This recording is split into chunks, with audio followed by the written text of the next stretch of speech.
देखो इधर हम लोग एक अगला अपना चैप्टर स्टार्ट करने जा रहे हैं जिसका क्या नाम है?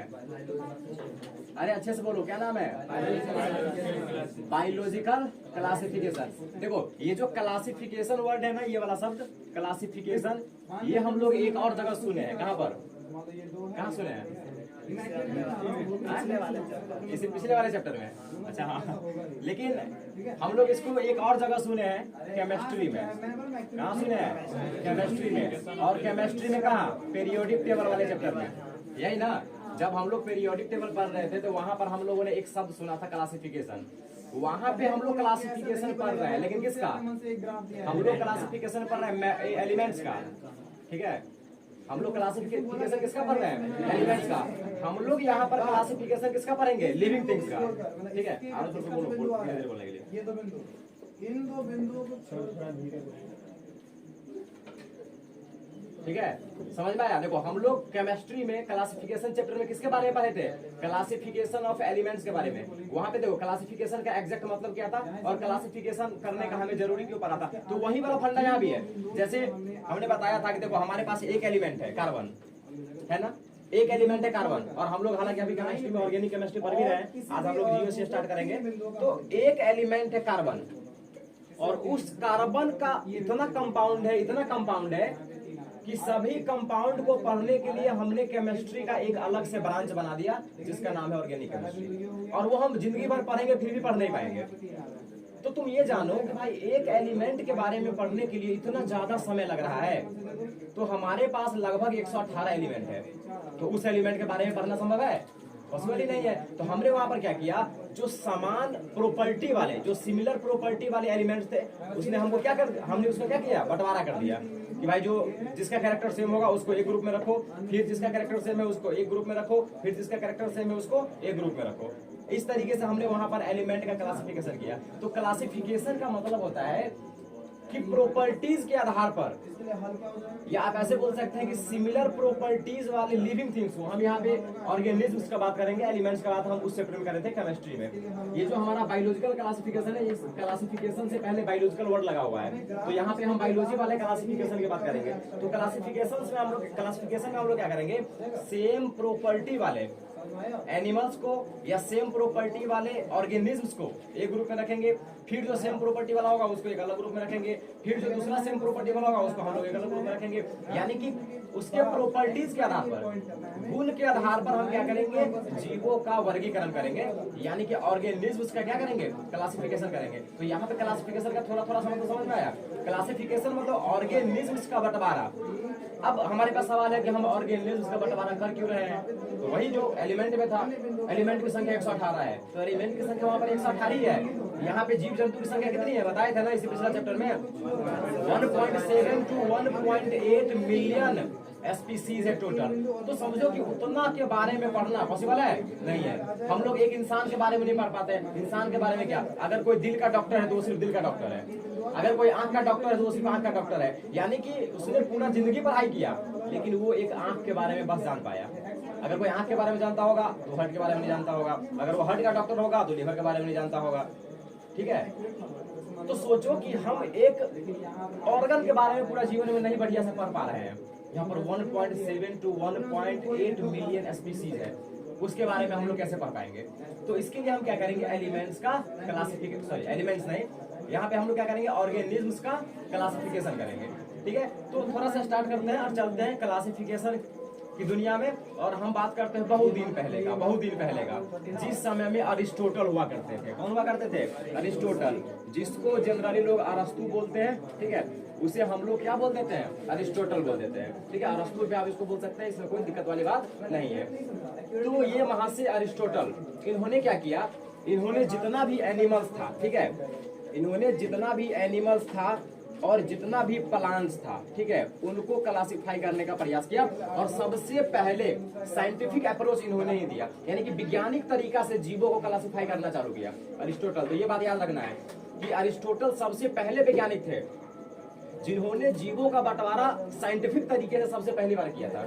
तो उन्होंने क्या किया, जितना भी प्लांट्स था और एनिमल्स था उसका बंटवारा करना चाहा, और प्लांट्स को उन्होंने 3 ग्रुप में बांट दिया। एक को हम लोग बोल रहे थे हर्ब्स, क्या बोल रहे थे, हर्ब्स। और एक को बोल रहे थे सर्ब्स और एक को क्या बोल रहे थे ट्री। ठीक है, ये सब 1-2 क्लास में पढ़ाया जाता है। हर्ब्स उसको बोलते हैं जो बहुत छोटा छोटा प्लांट है, जैसे घास वगैरह हो गया उसको हर्ब्स बोलते हैं। जो उससे थोड़ा सा बड़ा है उसको सर्ब्स बोलते हैं। जो बड़ा बड़ा पेड़ पौधे है उसको, मतलब जो बड़े बड़े मोटे मोटे तने वाले हैं उसको हम क्या बोलते हैं, ट्री बोलते हैं। तो ये सब छोटे छोटे क्लास में पढ़ाया जाता है। तो याद रखना कि अरिस्टोटल ने प्लांट्स को कितने टाइप में बांटा, 3, हर्ब्स, सर्ब्स और ट्री। ठीक है, और उन्होंने एनिमल्स को 2 ग्रुप में बांटा। उन्होंने देखा कि भाई देख दुनिया में कुछ ऐसा एनिमल्स है जिसका ब्लड लाल होता है। फिर उन्होंने देखा कि दुनिया में कुछ ऐसा भी एनिमल्स है जिसका ब्लड लाल नहीं होता है।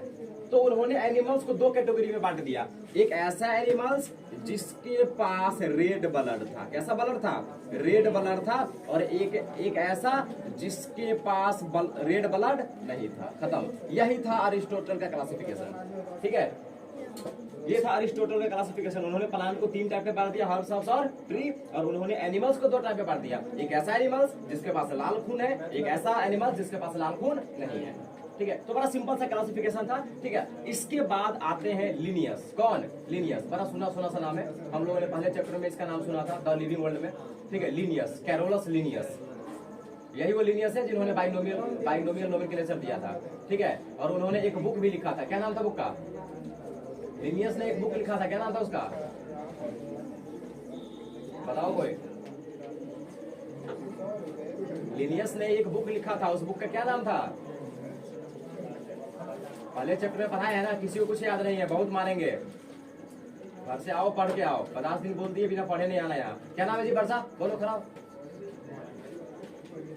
क्या नाम है, भूल गए, सिस्टमा नेचुरे। देखो, चलो आगे बढ़ते हैं। ठीक है, तो इसके बाद अरिस्टोटल के बाद कौन आए, लिनियस। लिनियस, ठीक है, बात करते हैं लिनियस का। ठीक है, इन्होंने भी ठीक ठाक क्लासिफिकेशन किया था। ठीक है, इन्होंने कुछ नहीं किया, दुनिया में जितना भी जीव जंतु है ना उसको 2 भाग में बांट दिया। उन्होंने एक का नाम दिया एनिमल्स और दूसरे का नाम प्लांट्स। उन्होंने कहा दुनिया में जितना भी जीव जंतु है ना वो 2 प्रकार का हो सकता है, या तो एनिमल्स होगा या तो प्लांट्स होगा। तो उन्होंने एक को बोला एनिमल और एक को प्लांट। ये उनका क्लासिफिकेशन था लिनियस का। ठीक है, लेकिन इसका बहुत बड़ा डिमेरिट है। जैसे उन्होंने क्या किया, यूनिसेलुलर और मल्टी सेलुलर को एक साथ रख दिया। अरे जैसे मान लो कि बैक्टीरिया है या साइनोबैक्टीरिया है, और भी जो मल्टी सेलुलर जैसे फंगस वगैरह सब है, तो उन्होंने कहा दिया कि ये सब एनिमल्स है। ठीक है, तो वहां पर यूनिसेलुलर और मल्टी सेलुलर उन्होंने दोनों को क्या रख दिया, साथ में रख दिया। तो गड़बड़ हो गया ना, गलत बात है ये। यूनिसेलुलर और मल्टी सेलुलर को हम लोग एक साथ कैसे रख सकते हैं। ठीक है, उन्होंने फिर ऑटोट्रॉफिक और हेटेरोट्रॉफिक सबको साथ में रख दिया। ऑटोट्रॉफिक फंगस और हेटेरोट्रॉफिक फंगस सबको साथ में रख दिया। बैक्टीरिया साइनोबैक्टीरिया को साथ में रख दिया। भाई बैक्टीरिया हेटेरोट्रॉफिक है और साइनोबैक्टीरिया ऑटोट्रॉफिक है, फिर दोनों को साथ में कैसे रख सकते हैं हम लोग। ठीक है, तो ये लिनियस का भी जो है ना बहुत सारा एक्सेप्शन था, बहुत सारा लिमिटेशन था इसका। तो उसके बाद आए एक, ये लगभग 1700 साढ़े 1700 के आसपास की बात है, लिनियस का जमाना था। ठीक है, इसके बाद आते हैं एक साइंटिस्ट जिसका नाम है व्हिटेकर। क्या नाम है, व्हिटेकर। ठीक है, R.H. व्हिटेकर। उन्होंने क्या किया कि जितना भी दुनिया में जीव जंतु था उसको उन्होंने 5 क्लास में बांटा। कितने क्लास में, 5 किंगडम बोल सकते हैं उसको हम। तो उसको हम लोग बोलते हैं 5 किंगडम क्लासिफिकेशन। कौन सा क्लासिफिकेशन, 5 किंगडम क्लासिफिकेशन। इसको हम लोग डिटेल में पढ़ेंगे। ठीक है, और इसी पर जनरली हमारा ये चैप्टर है, ये जो हमारा चैप्टर है ना बायोलॉजिकल क्लासिफिकेशन, उसमें जनरली हमें यही पढ़ना है, 5 किंगडम क्लासिफिकेशन। तो 5 किंगडम क्लासिफिकेशन किसके द्वारा दिया गया था, तो एक साइंटिस्ट है R.H.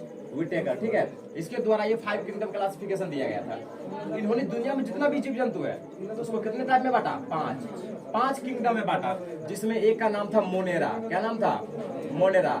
ठीक है, एक का नाम था प्रोटिस्टा। क्या नाम था, मोनेरा, प्रोटिस्टा। और एक का नाम था फंगी। क्या नाम था, फंगी। और एक का नाम था प्लांट और एक का क्या नाम था, एनिमिलिया, ठीक है, या उसको हम एनिमल्स बोल सकते हैं, ठीक है।